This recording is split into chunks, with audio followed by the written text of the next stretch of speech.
Trump versus Barbara. General Sauer. Mr. Chief Justice, and may it please the Court. The Citizenship Clause was adopted just after the Civil War to grant citizenship to the newly freed slaves and their children, whose allegiance to the United States had been established by generations of domicile here. It did not grant citizenship to the children of temporary visitors or illegal aliens who have no such allegiance. This conclusion reflects the original public meaning of the clause. When Congress used the term "not subject to any foreign power" in the Civil Rights Act of 1866, it rejected the British conception of allegiance. Senator Trumbull explained that subject to the jurisdiction thereof in the clause means not owing allegiance to anybody else.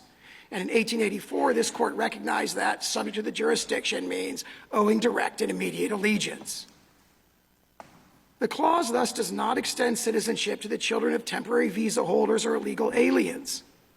Unlike the newly freed slaves, those visitors lack direct and immediate allegiance to the United States. For aliens, lawful domicile is the status that creates the requisite allegiance, and the text of the clause presupposes domicile. For decades following the clause's adoption, commentators recognized that the children of temporary visitors are not citizens, and illegal aliens lack the legal capacity to establish domicile here. Unrestricted birthright citizenship contradicts the practice of the overwhelming majority of modern nations. It demeans the priceless and profound gift of American citizenship. It operates as a powerful pull factor for illegal immigration and rewards illegal aliens who not only violate the immigration laws, but also jump in front of those who follow the rules.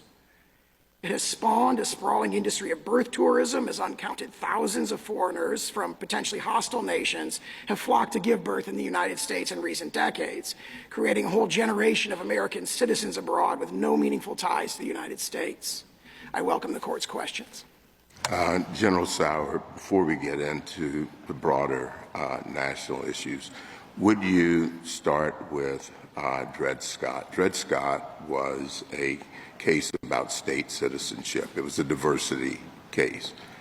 And of course, we know what Chief Justice Taney did with that. How does the Citizenship Clause respond specifically to Dred Scott and answers or changes or corrects its answer as to citizenship? The other point is the Citizenship Clause refers not just to national citizenship, but also to state citizenship. Are we to have two different definitions for those?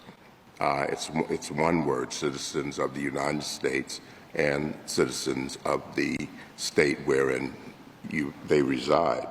So as you begin, I'd like you to go back at the beginning and be more specific about the answer, and I want you to explain whether or not those two definitions are the same or related, and what state citizenship is based on.